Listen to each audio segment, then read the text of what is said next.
Le sujet aujourd'hui est le métro parisien. Connaissez-vous l'histoire de la création du métro à Paris et qu'est-ce qu'elle représente aujourd'hui? La première ligne du métro parisien a été inaugurée le 19 juillet 1900. Elle venait de Porte de Vincennes à Porte-Maillot.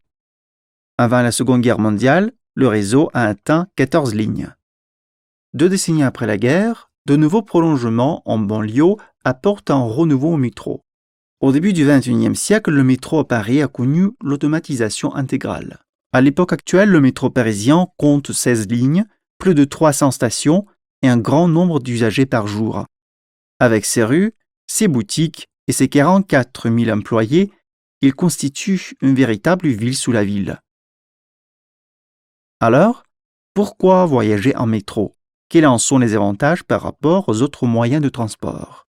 Il est facile à utiliser, il est bon marché, il est rapide, il n'y a pas d'embouteillage, on peut accéder à plusieurs sites touristiques. Donc, quel site touristique peut-on visiter en prenant le métro? La cathédrale de Notre-Dame, le musée du Louvre, la Tour Eiffel, l'Arc de Triomphe, la butte de Montmartre et beaucoup d'autres. Alors, comment utiliser le métro parisien? En voici quelques conseils pratiques. Si on ne connaît pas le trajet, on consulte le plan du métro. Le plan électronique est facile à utiliser. Pour prendre le métro, il faut acheter un ticket. On peut acheter le ticket dans un guichet ou dans un distributeur automatique. Il existe quelques types de billets et de cartes de métro. Un ticket coûte 1,90 €. Un carnet de 10 tickets coûte 14,50 €. Une passe pour la journée coûte 7,50 € et d'autres.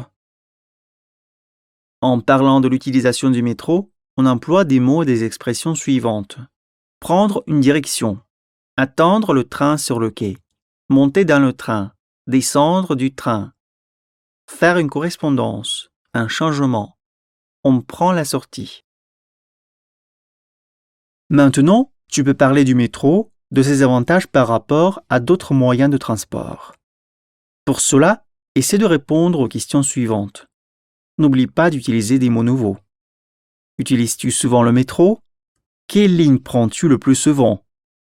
Quel est le prix du métro dans ton pays? Quelles sont les stations que tu préfères? As-tu aimé visiter le métro parisien? Si oui, l'as-tu aimé? Est-ce qu'il diffère de celui de Moscou? Quels sont les avantages du métro par rapport aux autres moyens de transport?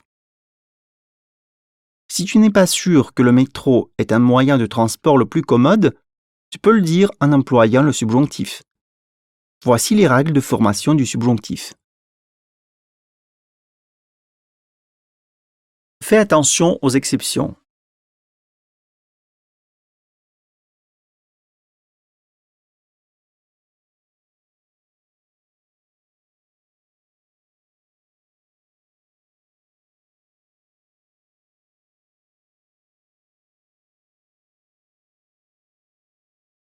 Voici les verbes et les expressions de doute après lesquelles on utilise le subjonctif.